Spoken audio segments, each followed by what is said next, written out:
Maaf karena aku belum bisa on cam. Aku di sini keadaannya lagi hujan banget. Takutnya tiba-tiba kelempar gitu. Jadi kalau misalnya kalian ada yang mau nanya atau ada yang nggak ngerti gitu di tengah jalan, langsung chat aja ya. Soalnya takutnya nggak kedengeran kalau misalnya on. Oke, oke. Ntar aku coba present.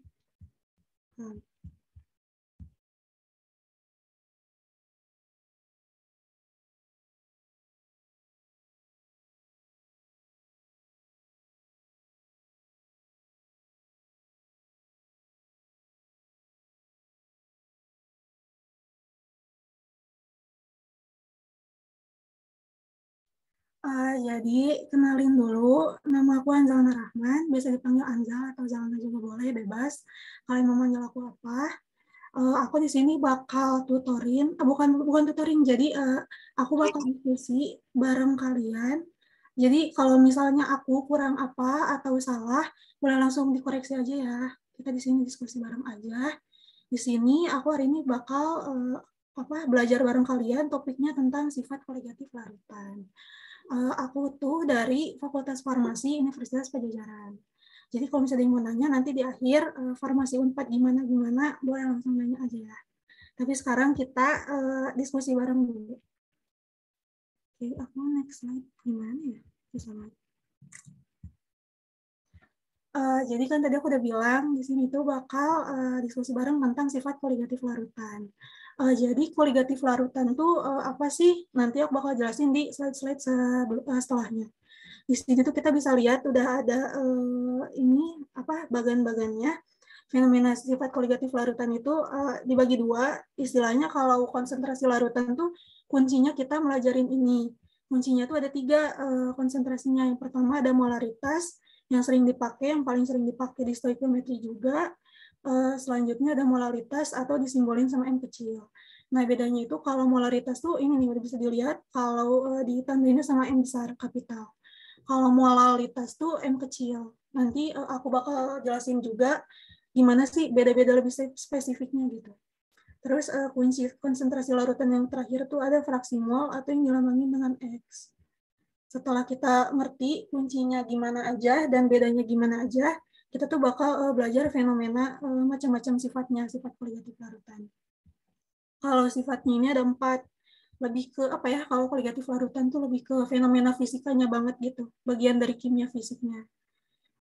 Yang pertama itu ada penurunan tekanan uap larutan atau delta P. Yang kedua itu ada penurunan titik beku atau delta TF. Delta TF tuh ini kan kalau beku tuh freeze ya. Makanya kamu ingat aja kalau freeze tuh kan F delta F gitu, delta TF. Nah, kalau kenaikan titik didih, kalau didih itu kan mendidih itu kan berarti boil ya. Nah, makanya di sini B, delta TB gitu. Jadi nggak usah kalian takutnya ketukar gitu. Delta TF itu apa ya, beku atau mendidih gitu. Ingat aja kalau beku itu freeze F, kalau titik didih itu boil atau B. Yang terakhir tuh ada tekanan osmotik atau dilambangin dengan V. Bukan V 22/7 atau 3,14 ya, itu mah di matematika. Jadi tekanan osmotik itu V. Nah loh, bingung loh, cuma 3 slide. Kenapa nih? Udah beres belajarnya? Belum ya. Ini tuh aku minta maaf banget, baru bikin tadi banget hari ini, makanya belum sempat masukin ke PPT gitu. Nanti di akhir aku coba masukin di PPT, biar bisa di-upload di Drive ya, biar bisa kalian buka-buka lagi. Sekarang tuh, kan tadi aku udah bilang nih, kuncinya tuh kan ada ini nih, ada konsentrasi larutan, ada 3 nih. Sekarang kita bakal belajar dulu ketiganya itu. Yang pertama tuh ada pengertian koligatif larutan itu sendiri. Jadi koligatif larutan itu apa sih? Jadi koligatif larutan itu sifat, salah satu sifat dari yang udah aku tadi bilang, kimia fisika, sifat larutan yang tidak bergantung pada jenis zat. Udah aku garis bawahin, tidak bergantung pada jenis zat. Jadi kalau jenis zatnya mau apapun itu nggak ngaruh ke hitungan si koligatif larutan ini. Tetapi hanya bergantung pada konsentrasi partikel zat terlarutnya. Makanya tadi kuncinya tuh konsentrasi di sini.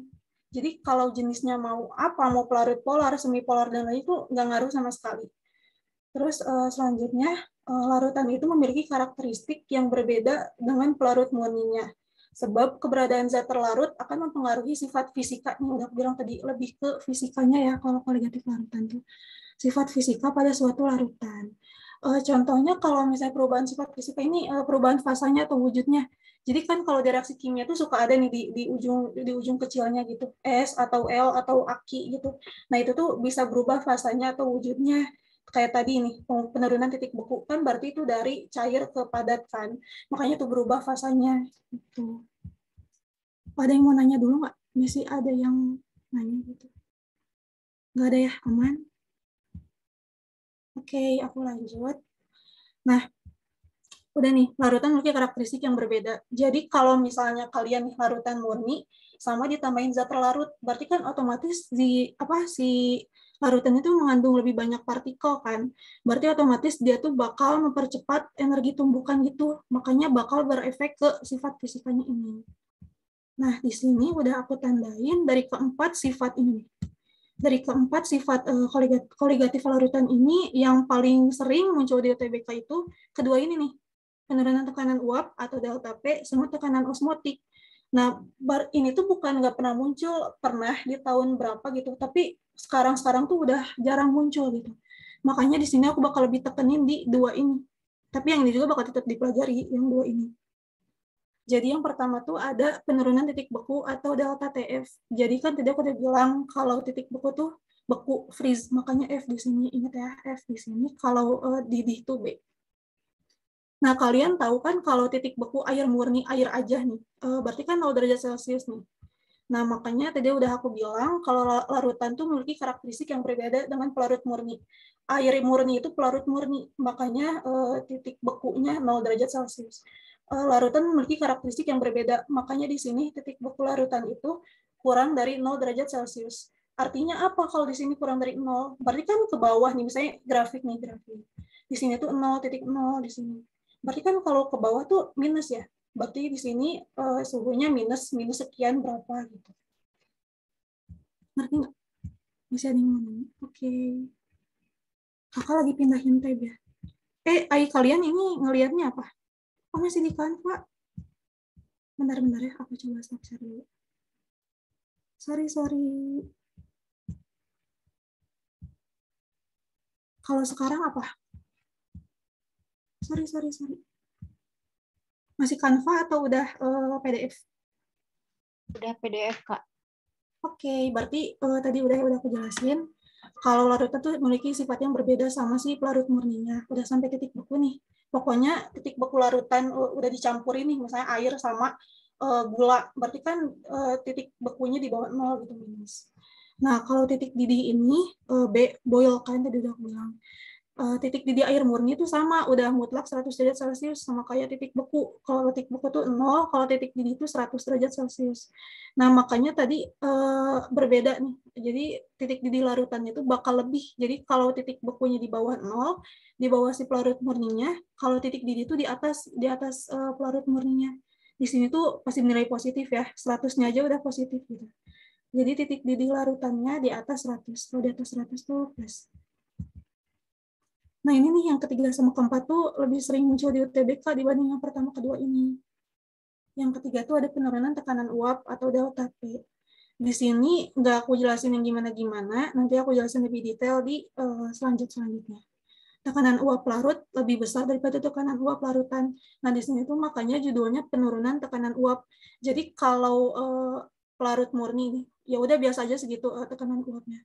Nah, kalau udah larutan tuh pasti lebih turun, lebih di bawah. Makanya di sini tekanan uap larutan lebih kecil atau kurang dari tekanan uap pelarut.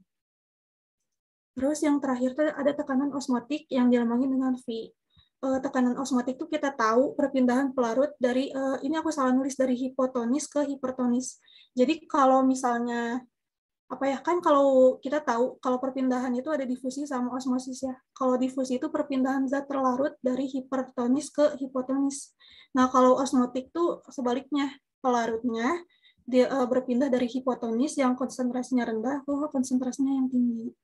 Tapi tetap sama-sama nggak butuh ATP atau energi karena masih masuk ke difusi pasif ya kalau difusi osmosis. Kalau yang difusi aktif tuh contohnya kayak kanal ion, protein spesifik yang gitu-gitu.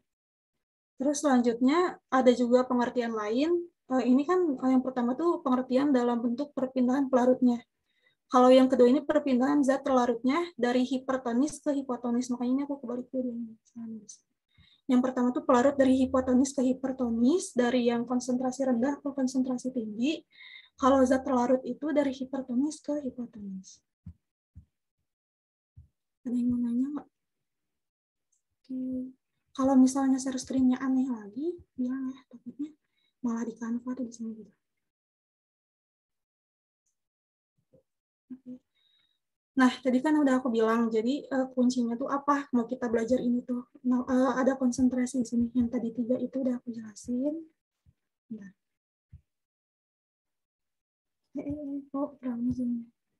Nah, yang pertama tuh ada molaritas. Molaritas ini tuh apa ya? Paling sering muncul lah di stoikiometri gitu. Dilambanginnya dengan M kapital. Konsentrasi ini pengertiannya, ini konsentrasi secara umum ya, bukan pengertian molaritasnya. Jadi pengertian konsentrasi itu banyaknya zat terlarut atau jumlah, atau bisa disebut analit juga dalam satuan volume larutan. Makanya kan nyari konsentrasi itu mol dibagi volume ya, atau mol itu sama dengan M kali V. Makanya di sini banyak zat terlarut dalam satuan jumlah volume larutan. Terus di sini tuh ada pengertian molaritasnya itu sendiri. Molaritas itu pengertiannya jumlah mol zat terlarut dalam 1 liter larutan. Jadi emang harus mutlak 1 liter gitu, nggak boleh mili, nggak boleh yang lain-lainnya gitu. Harus 1 liter larutan.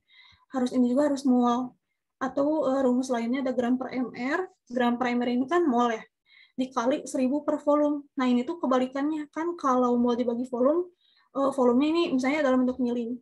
Makanya kalau misalnya pembagi dibalik jadi perkalian 1000. Ini tuh 1000 dari mili ke liter dibagi gitu. Gram per mr dikali 1000 per mili. Contohnya nih, ada contohnya konsentrasi molaritas 5 mol HCl dalam 1 liter larutan HCl. Jadi 5/1, jadi 5M gitu konsentrasinya, 5 molar. 5 molar.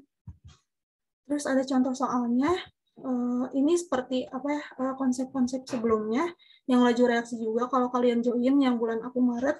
Jadi di situ aku bakal ngejelasin konsepnya dulu, baru ke contoh soalnya. Biar kalian tuh lebih ingat gitu kalau soal ini tuh masuknya ke topik yang mana, materi yang mana.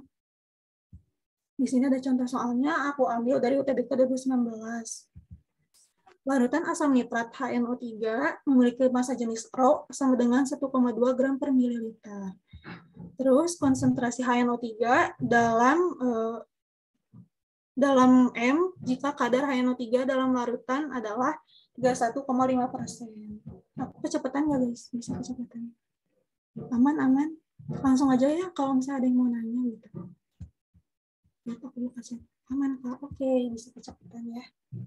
Nah, udah aku bacain tadi soalnya. Di sini AR-nya udah disebutin juga. Ada N sama dengan 14, ada O sama dengan 16, dan H sama dengan 1.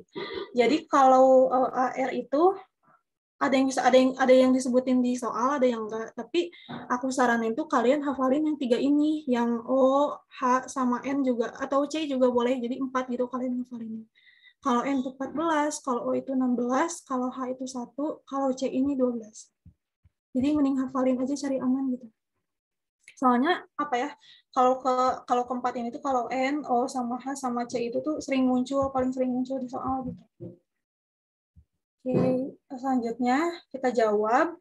Kan kita tahu dari rumus fisika, Rho itu sama dengan massa per volume ya.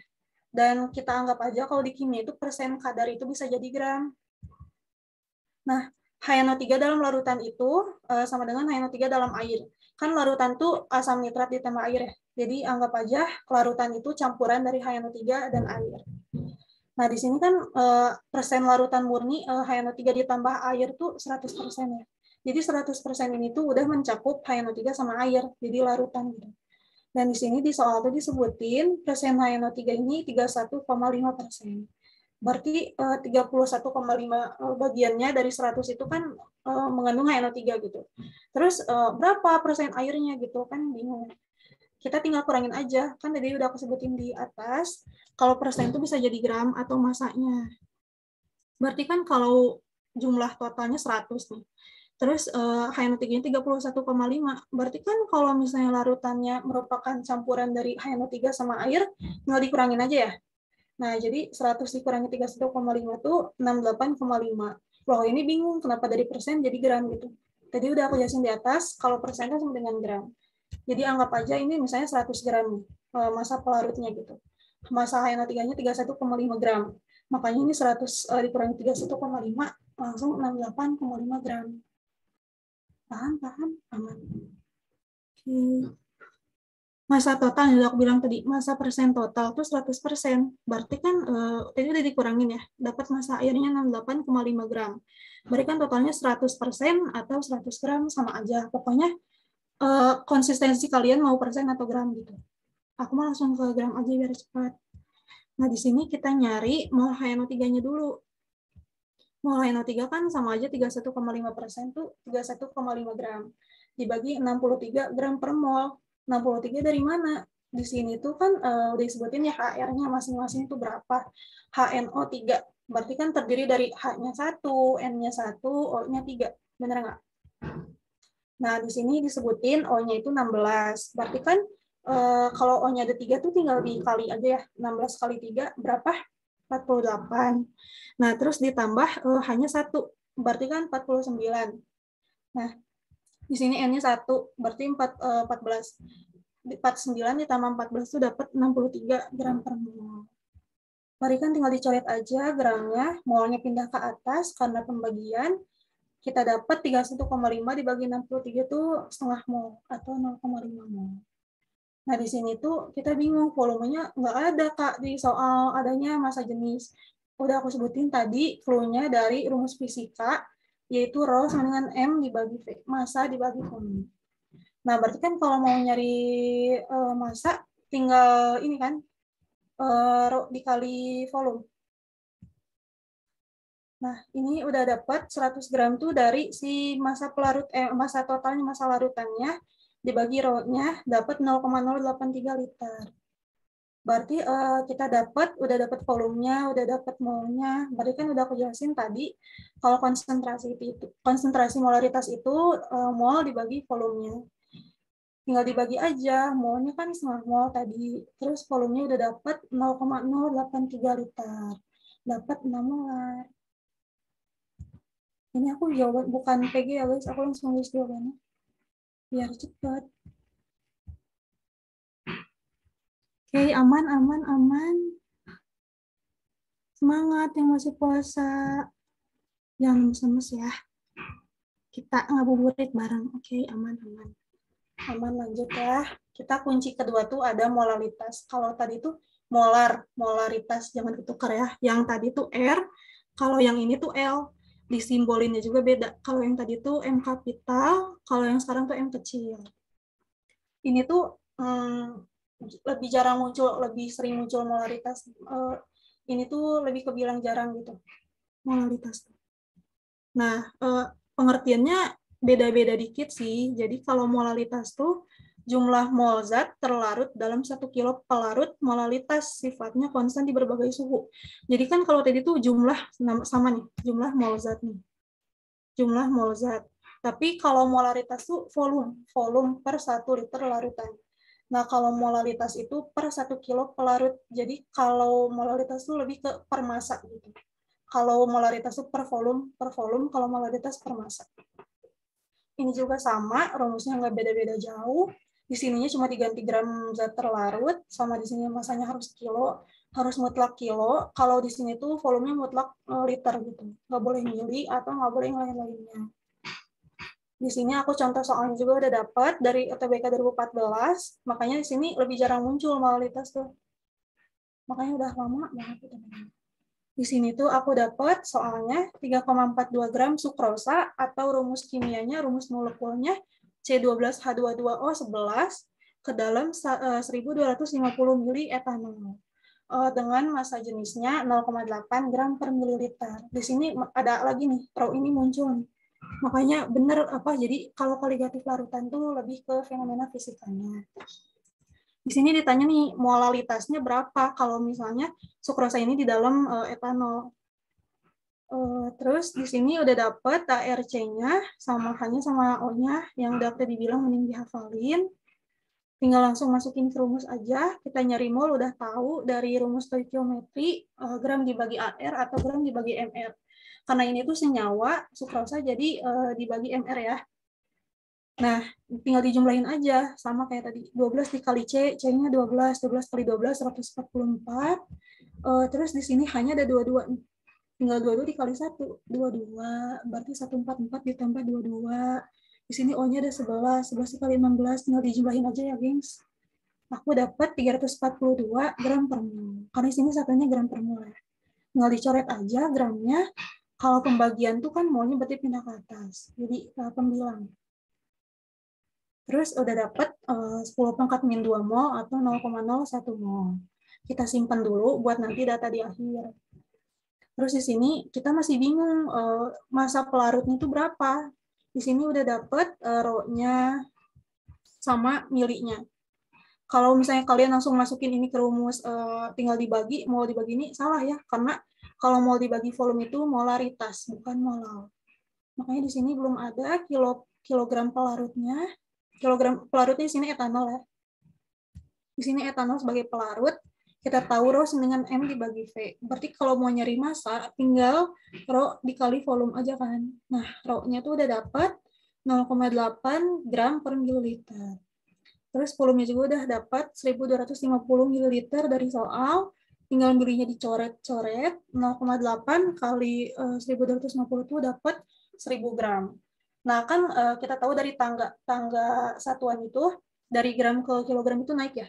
Naik 3. Berarti kalau naik tuh setiap tangga naik dibagi 10. Nah, ini tuh naik 3 kali dari gram ke kilo. Jadi 1000 dibagi 1000. Berarti kan 1000 dibagi 1000 kan 1. Kita dapat massa pelarutnya, massa etanolnya 1 kg. Langsung kita masukin ke rumus molalitas aja. Mol itu kita dapat 10 pangkat min 2, 0,01 dibagi 1 kilo. Tinggal langsung aja dapat 0,01 mol. Gitu, gengs. Ngerti nggak? Paham. Ih, asik pada ngerti. Aman, paham. Oke, lanjut. Nih kunci yang terakhir nih. Semangat ya. Fraksi mol. Ini lumayan agak susah. Maksudnya kalau sebelum-sebelumnya kan tinggal dibagi aja gitu kan. Tapi ini tuh lebih kayak ke harus ingat gitu. Jadi fraksi mol ini dilambangin dengan X. Artinya apa? Fraksi mol itu perbandingan mol suatu zat dibandingkan dengan mol total dalam larutan. Jadi kalau misalnya ada zat, ada senyawa, berarti kan senyawa itu terdiri dari dua zat ya. Berarti jadi kalau misalnya mol fraksi mol zat terlarut tuh tinggal si mol senyawa A per mol senyawa A ditambah mol senyawa B gitu. Jadi di sini udah dapet nih misalnya XA nih, fraksi mol A. Dengan mol A dibagi mol total. Mol total tuh mol A ditambah mol B, ditambah mol C gitu. Tergantung senyawa itu terdiri dari berapa zat. Di sini ada syaratnya. Jadi X itu lebih besar dari 0 dan kurang dari 1. Artinya apa? Di antara 0 dan 1. Artinya pecahan ya. Jadi kalau fraksi mol itu jumlahnya pasti pecahan. Karena di sini udah dari rumusnya juga udah pecahan. Terus mol total senyawa itu pasti 1. Makanya kalau mol total fraksi itu, fraksi mol total itu kan 1. 1 ini gabungan dari beberapa zat gitu. Jadi zat ini pecahan, zat ini pecahan, zat ini pecahan, dijumlahin bakal jadi 1. Gitu, gengs. Ini ada contoh soalnya. Aku ambil dari UTBK 2019. Di sini disebutin 180 gram air atau H2O memiliki fraksi mol glukosa sebanyak 0,2.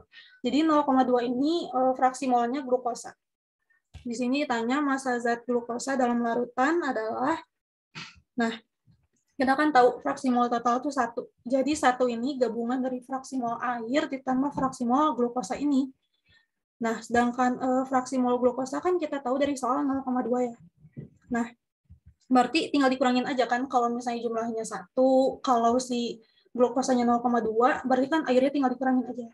1 dikurangi 0,2. Kita dapat 0,8 XH2O-nya, fraksi mol H2O-nya, kita masukin ke rumus. Kalau si fraksi mol glukosa ini, mol glukosa per mol air ditambah molnya glukosa kan, sama dengan 0,2. Nah, kita dapat di sini di kanan mol H2O kan 180 gram dari soal, 180 gram air. Terus 18-nya dari mana? 18-nya sama kayak tadi soal-soal sebelumnya, tinggal dijumlahin aja AR-nya. H2O itu dapat 18. Kita dapat 180 dibagi 18 tuh 10 mol. Gramnya tinggal dicoret aja, molnya pindah ke atas. Terus tinggal masukin aja, berikan mol airnya 10 nih udah dapat. Sedangkan mol glukosanya tuh belum tahu kan. Tinggal dikali silang aja, 0,2 kali 10 kan dapat 2. Terus kita simbolin aja mol glukosa itu X, biar nggak terlalu panjang gitu nulisnya. 0,2 kali 10 dapat 2, 0,2 kali mol X, 0,2 X, terus X dikali ini kan silang nggak ada ya, 0,2 per 1. Jadi X aja. Terus tinggal ini 0,2 pindah ruas aja. X itu kan 1 berarti ya. 1 dikurangi 0,2X, berarti kan 0,8X sama dengan 2. Nah, ini tinggal dibagi aja. X sama dengan 2 dibagi 0,8. Berikan 20 dibagi 8 ya. Dapat 2,5 mol. Tinggal dipindahin ke rumus yang biasa, stoikiometri. Kita tahu mol itu gram per mr-nya. Kalau mau nyari gram itu kan tinggal dikali aja. Molnya dikali mr-nya. Di sini kita dapat kalau mol glukosa ini yang tadi kita di awal simbolin X itu 2,5 mol. Nah, tinggal dikali aja, MR-nya kita dapat glukosa 180 gram per mol. Molnya coret, kita dapat gram. 2,5 kali 180 itu 450. 450 gram. Kemudian 0,45 kilo. Gitu, yang mau nanya nggak? Aman. Maaf ya, gengs, ini ngabuburitnya kita agak belajar ya. Oke, sekarang kita masuk ke fenomena si sifat koligatif larutannya. Kalau kita tadi udah paham kuncinya apa, konsentrasinya gimana aja, kita masuk ke fenomenanya. Fenomena yang pertama tuh ada penurunan titik beku. Yang udah tadi aku jelasin, ingat-ingat freeze, F berarti ya. Nah, di sini ada pengertian membeku itu sendiri. Membeku itu proses merapatnya molekul-molekul cairan berubah menjadi padatan karena penurunan suhu. Intinya, jadi kalau membeku tuh perubahan fasa dari cair ke padat. Karena adanya penurunan suhu, suhunya menurun gitu, makanya bikin si zat cair itu berubah jadi padat. Jadi istilahnya kan kalau cairan tuh rapatannya tuh agak regang ya dibanding padat. Nah, dengan penurunan suhu ini jadi kayak makin mendekat, kayak misalnya kalian kedinginan gitu kan, pasti bakal berusaha merapat ke yang lain gitu. Biar jadi anget ya. Maaf, PDF-nya nanti apa di-share? Iya, nanti di-share di Drive Amatoris, itu linknya ada di IG-nya, di bio Amatoris. Bisa dibuka aja. Nanti aku coba masukin ke PPT ya. Belum sempet, maaf gengs. Nah, lanjut, tadi itu pokoknya perpindahan, perubahan dari cair ke padat. Nah, di sini tuh udah ada konsepnya, jumlah zat terlarut naik, misalnya kalian nambahin sesuatu zat, misalnya glukosa ke dalam air, makin banyak, berarti kan si partikel zat larutnya makin banyak ya, otomatis si penurunan titik bekunya itu makin menaik. Kalau misalnya penurunan titik beku menaik, titik bekunya menurun. Ini beda banget ya kalau delta TF sama TF tuh. Jadi kalau delta tuh namanya delta pasti pengurangan, pokoknya selisih kan. Di sini delta TF-nya naik, TF-nya turun. Gitu, titik bekunya makin ke bawah gitu, makin turun. Di sini udah aku jelasin, beda ya delta TF sama TF tuh. Makanya delta tuh penurunan. Di sini tuh dibagi dua, kan larutan tuh ada non-elektrolit sama ada elektrolit. Elektrolit pun dibagi dua, ada yang lemah, ada yang kuat. Di sini kita bahas dulu yang non-elektrolitnya. Jadi kalau non-elektrolit itu kita nggak dilibatin faktor Van Hoff. Jadi faktor Van Hoff itu apa? Jadi faktor Van Hoff itu berapa jumlah ion gitu kan. Kalau non-elektrolit itu dia tidak terdisosiasi ya, nggak terionisasi gitu. Makanya nggak dilibatin, dianggap aja satu gitu. Diabaikan gitu faktor Van Hoff-nya. Di sini udah ada pengertiannya. Ketika senyawa non-elektrolit dilarutkan ke dalam pelarut, penurunan titik bekunya akan setara dengan molalitas larutan. Jadi setara gitu. Makanya nggak dilibatin faktor Van Hoff. Di sini delta TF sama dengan KF kali molal, ini tuh M kecil ya. Jadi molal dikali I. I-nya kita anggap 1, berarti otomatis KF dikali M dikali 1. KF dikali M kali 1 sama dengan KF kali M ya. Jadi satunya nggak dianggap gitu. Di sini udah ada poin-poinnya, delta TF itu apa, KF itu apa, M itu apa.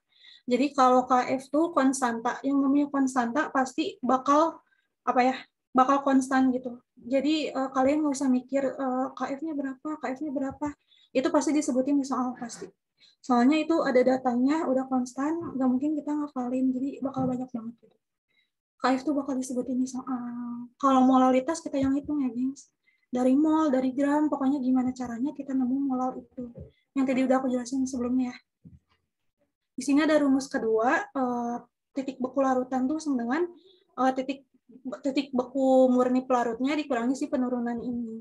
Mungkin kalian sekarang belum kebayang ini gimana ngegunain soalnya. Kita langsung ke contoh soal aja biar langsung nyerap gitu. Aman. Oke, makasih Kak Aman. Contoh soalnya ada titik beku radiator mobil yang berisi cairan etilen glikol dengan rumus molekul yang udah dilihat di sini. Di sini udah nggak usah ngitung MR-nya lagi, udah disebutin MR-nya 62.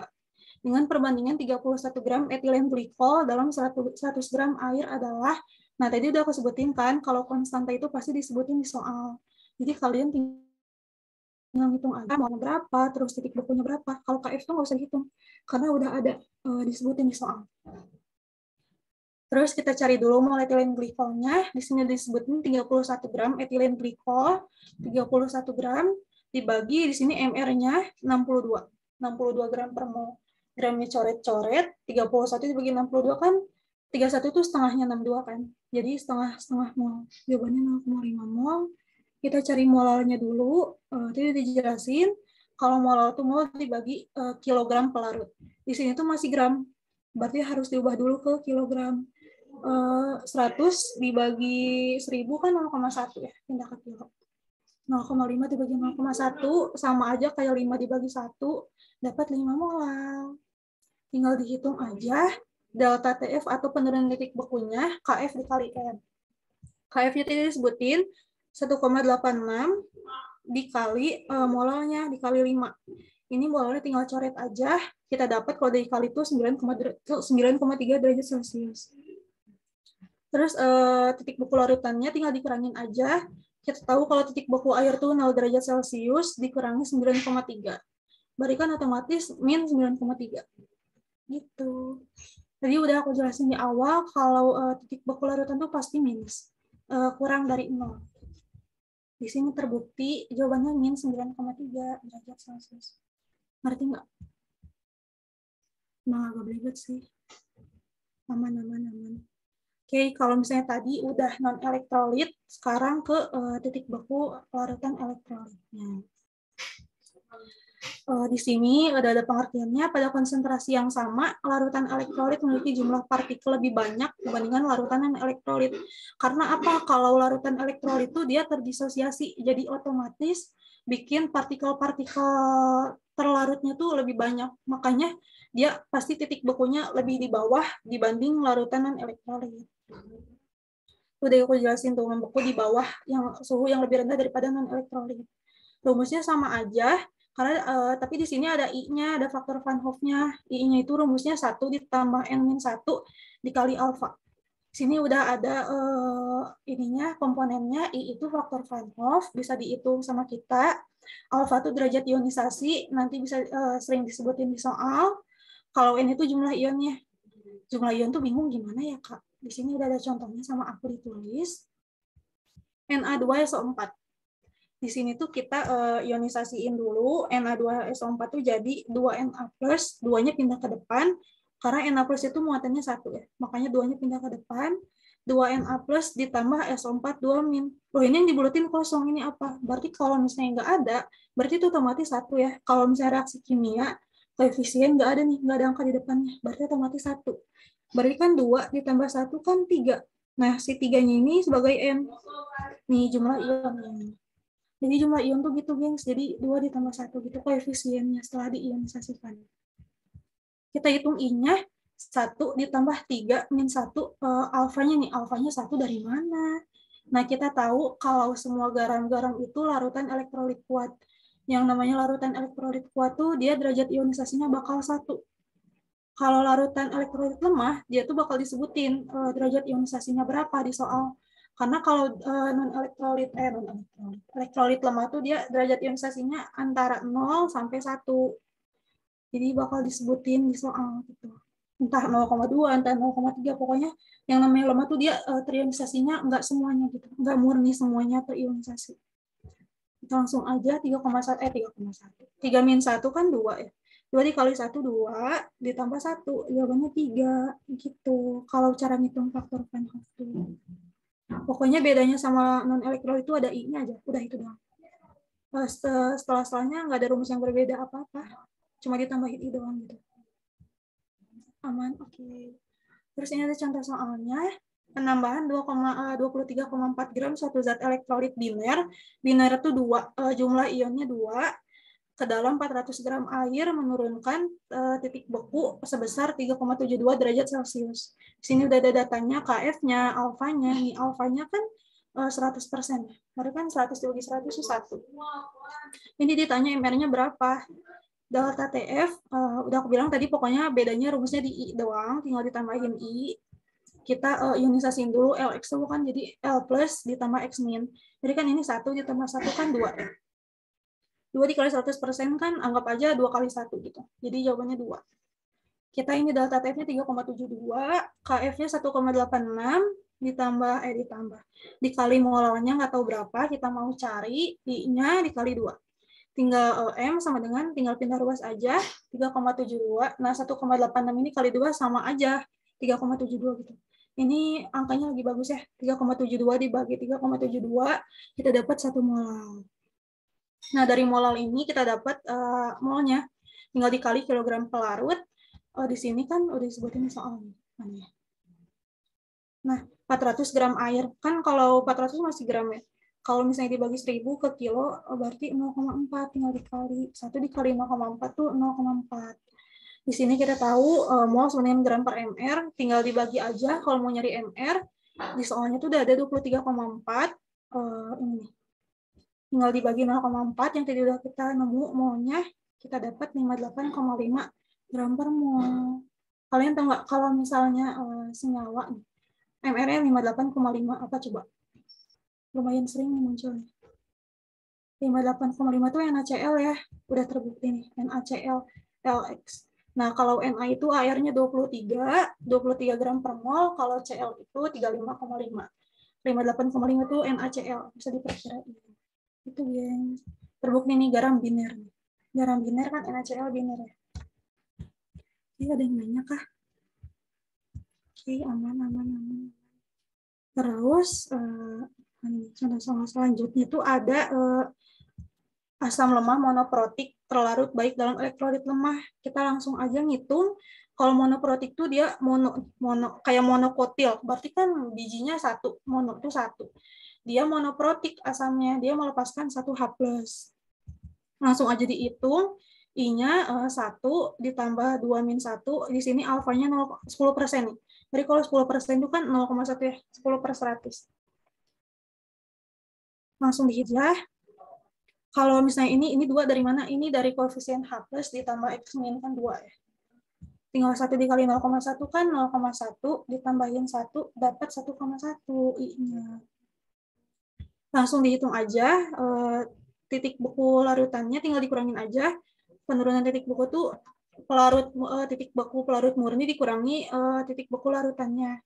Kita tahu kalau pelarut murni itu 0 derajat Celcius, terus dikurangi TF larutannya ada di soal. Dikurangi min 0,409. Berarti kan dikurangi min, berarti kan plus ya. Jawabannya 0,409 derajat Celcius. Itu baru titik beku larutannya. Terus dihitung pakai rumus yang sama, tinggal dicari molalnya, tinggal dibagi. Kita dapat 0,199 molal.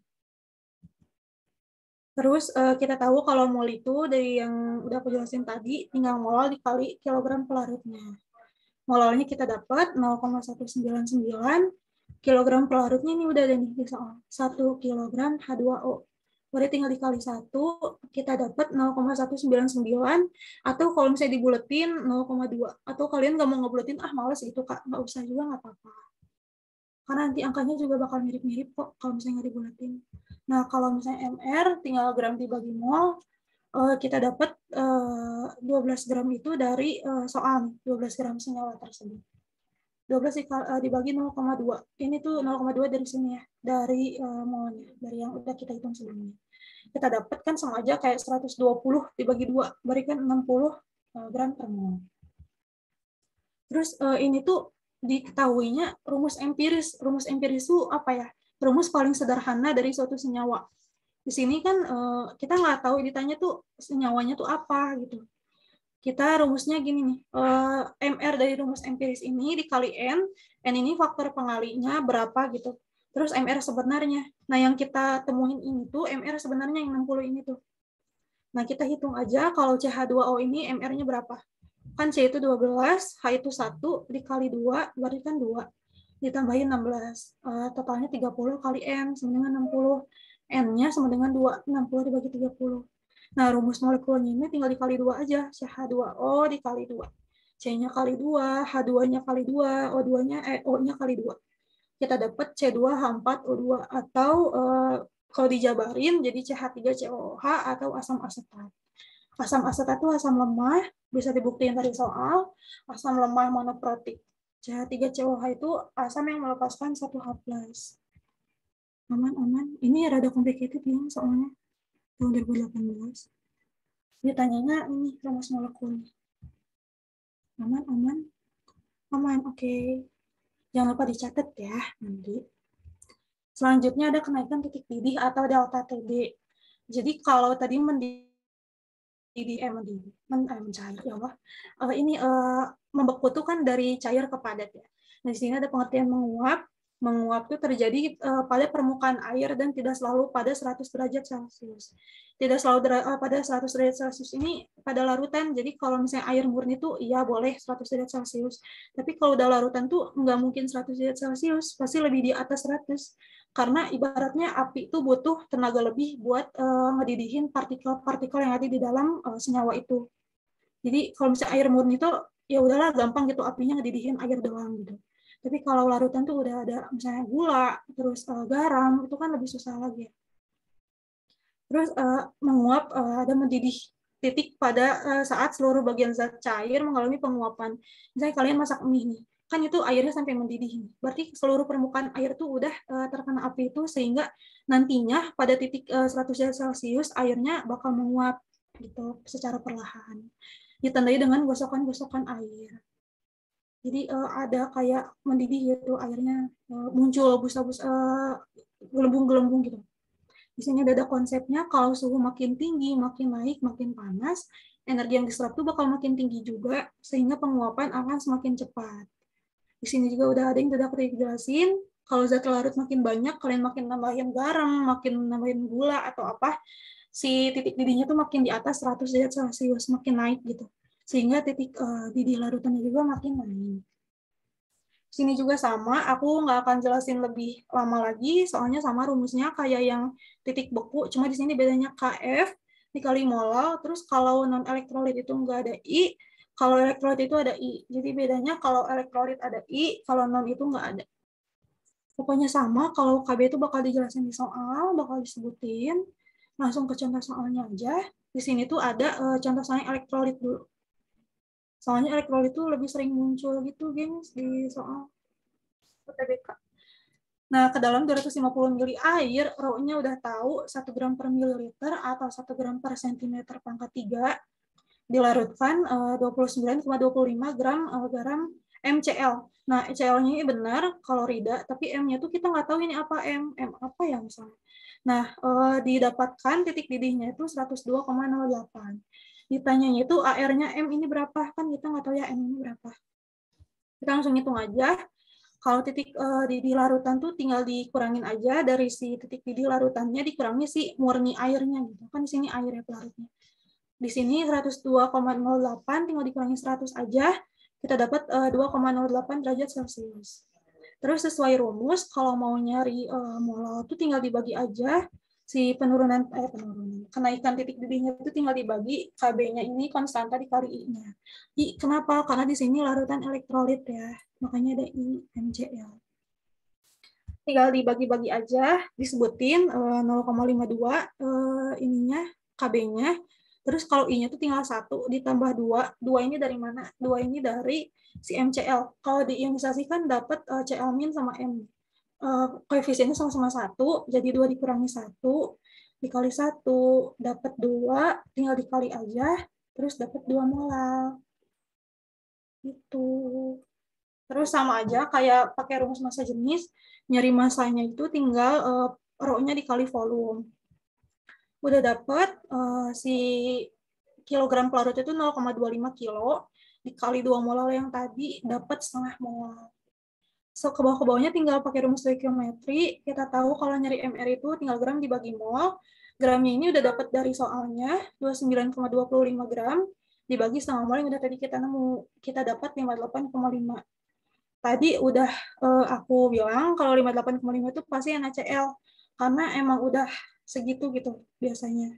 Di sini tinggal dikurangin aja. Kalau MR-nya itu kan total dari air-air ya. 58,5 ini total dari si M ditambah Cl. Kita Cl tahu 35,5. Tinggal 58,5 dikurangi 35,5 dapat 23 gram per mol. Itu 23 ini Na. Makanya udah hafal gitu 58,5 itu pasti NaCl, pasti NaCl. Soalnya rada-rada sering lumayan muncul guys. Di 58,5, 58,5. Gitu, ini 23 ya. Nah, ini sekarang contoh soal yang non-elektrolit. Bener ada yang nanya nggak? Aman lah ya. Nah, contoh soal non-elektrolit disebutin di soal glukosa sama etanol. Kalau glukosa tuh non-elektrolit, gengs. Sama aja pakai molnya, tinggal dibagi aja. 72 gram dibagi 180 mR-nya sama dengan 0,4 mol. Kita cari molalnya, tinggal mol dibagi kilogram pelarut, 0,4 mol dibagi 0,5 kg pelarut. 0,5-nya itu dari 500 dibagi 1000. Dapat 0,8 molar. Terus sesuai rumus, kalau non-elektrolit itu kan nggak ada I ya. Jadi nggak usah ribet-ribet ngitung I. Tinggal Kb dikali molar, kita dapat 0,976 derajat Celcius. Udah itu mah tinggal ditambahin aja. Kalau misalnya udah nemu delta Tb-nya, tinggal ditambahin si pelarut murninya. Di sini etanol tuh dia akan etanol aja tuh akan mendidih pada suhu 78 derajat Celcius. Terus dapat titik didih larutannya 78,976 derajat Celcius. Itu udah 3 nih lumayan. Tinggal yang terakhir ada penurunan tekanan uap. Ada yang nanya nggak? Aman, oke, sukses ya pendidikannya. Terus ada penurunan tekanan uap atau delta P. Ini yang terakhir sama aja menguap tuh tadi ada pengertiannya di atas sama aja. Jadi kalau ini tuh tekanan uap cairan tuh dia tekanan parsial itu setengah saat terjadi kesetimbangan dinamis antara cair dengan gas. Di sini tuh jumlah air menguap sama dengan air mengembun. Makanya sini udah ada reaksinya H2O dalam liquid akan setimbang dengan H2O dalam gas. Gas itu ketika menguap, kalau mengembun itu liquid bakal sama gitu. Di sini tuh ada kunci yang harus kita tahu kalau misalnya tekanan uap 1 atm tuh 76 cm Hg dan 760 mm Hg gitu. Pokoknya ini harus banget dihafal 76 dan 760. Sini juga sama ada penurunan tekanan uap larutan elektrolit, non elektrolit. Di sini tuh konsepnya fraksi mol. Jadi kalau yang tadi itu digunain molar, molaritas tuh di sini lebih ke fraksi molnya. Kalau delta P-nya ini tinggal dikali aja, P0 pelarut dikali X larut. Kalau si tekanan uap larutannya tinggal dikurangin aja. Kurang lebih sama kayak tadi, cuma ini lebih complicated gitu. Sini udah ada di soal, langsung aja. Rho ini sama dengan M per V. Jadi kalau mau nyari masanya tinggal dikali aja, Rho dikali V. 1 gram per mililiter dikali 90 mili, dapat 90 gram H2O. Udah itu, udah nyari gramnya, tinggal dibagi aja, kita mau nyari molnya, 90 dibagi 18 UMR-nya dapat 5 mol. Terus kita juga mau cari tahu mol glukosa ini berapa sih? Nah, di sini udah disebutin di soal, 18 gram glukosa nih. 18 gram glukosa dibagi sama 180 mR-nya. 18 dibagi 180 kan 10-nya pindah ke atas ya, ke pembilang. Jadi 0,1 mol. Udah dapat nih mol H2O sama mol glukosanya. Tinggal langsung dibagi aja pakai fraksi mol. Fraksi mol glukosa sama dengan mol glukosa dibagi mol totalnya. Ini mol totalnya tinggal dijumlahin aja 5,1. Kita dapat 0,0196. Nah, kalau udah dapat fraksi molnya, tinggal dikali sesuai rumus ini. Nah, kalau delta P ini tinggal dikali si fraksi molnya sama si pelarut murninya, tekanan uapnya berapa. Di soalnya 30, tinggal 30 dikali 0,0196. Kita dapat 0,588 atm. Nah, 30 cmh itu kan sama aja ya, 30 atm gitu. Nah, kalau tekanan uap larutannya tinggal dikurangin aja, si 30 ini dikurangi yang udah kita hitung tadi 0,588 dapat 29,412 atm. Gitu. Ini yang contoh soalnya yang non elektrolit ya. Sekarang kita yang elektrolit. Di sini tuh sama kurang lebih kayak yang sebelum-sebelumnya. Kalau yang elektrolit itu pasti bakal lebih besar dari yang non elektrolit. Karena dia bakal terdisosiasi, jadi bakal lebih banyak gitu. Nggak ada perubahan rumus yang signifikan, tinggal ditambah I aja. Sama sih tinggal ditambah-tambah I itu. Contohnya ada nih NaOH, sama ngitungnya cara kayak yang tadi, jumlah ionnya ada 2, tinggal dikali alfanya 1 tuh karena dia elektrolit kuat ya, semua garam, semua basa kuat, asam kuat, sama garam tuh. NaOH ini termasuk basa kuat, makanya dia alfanya 1.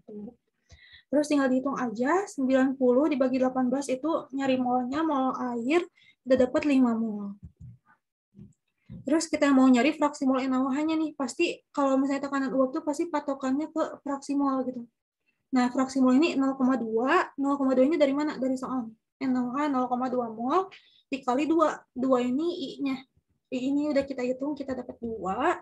Tinggal sama dibagi 0,2 kali 2. Nah, ini ditambah 5 mol dari mol airnya. 0,4 dibagi 5,4, kita dapat 0,0740. Kalau fraksi mol itu nggak ada satuan, jadi karena fraksi mol itu kan namanya mol dibagi jumlah mol, makanya molnya coret, dia nggak ada satuan. Nah, ini 0,0740 doang. Terus kita hitung delta P-nya, tinggal si pelarut murni H2O-nya ini dikali fraksi mol NaOH-nya. Di sini ada datanya 100 mmHg itu 100 atm, kalau air aja tinggal dikali 0,0740. Dapat 7,40. Nah, kalau misalnya mau ngitung tekanan uap larutannya, tinggal dikurangin aja, 100 dikurangi 7,40. Dapat 92,6 mmHg atau atm sama aja. Oke, gitu, aman. Lihat lagi, gengs. Aman. Oke, selanjutnya ada tekanan osmotik atau V. Ini V-nya, tadi udah aku bilang bukan 22/7 ya, itu mah lingkaran. Nah, di sini tuh misalnya ada nih aku bikin permisalan, kalian bikin larutan gula 1 molar dan larutan gula 5 molar. Kalian iseng nih mau nyampurin, gimana sih apa yang terjadi gitu. Nah, yang terjadi tuh dia bakal saling berpindah secara osmosis. Ini karena topiknya tekanan osmotik. Jadi osmotik itu perpindahan pelarut dari hipotonis ke hipertonis. Nanti itu bakal muncul kesetimbangan baru, konsentrasi baru.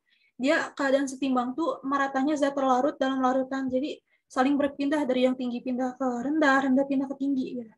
Dia tuh dibatasin membran semi permeabel. Membran semi permeabel tuh dia hanya bisa dilewatin oleh air. Jadi hanya selektif pada air gitu si membrannya. Nah, penjelasannya ini, air pada larutan gula 1 molar akan berpindah ke larutan 5M. Karena apa? Tadi udah aku bilang, hipotonis itu berpindah dari hipotonis ke, osmosis itu pindah ke hipotonis ke hipertonis. Makanya dari yang konsentrasinya rendah ke konsentrasinya tinggi. Sampai larutan ini bakal menjadi setimbang atau isotonis. Yang namanya iso itu sama, tonis itu dia sama gitu konsentrasinya.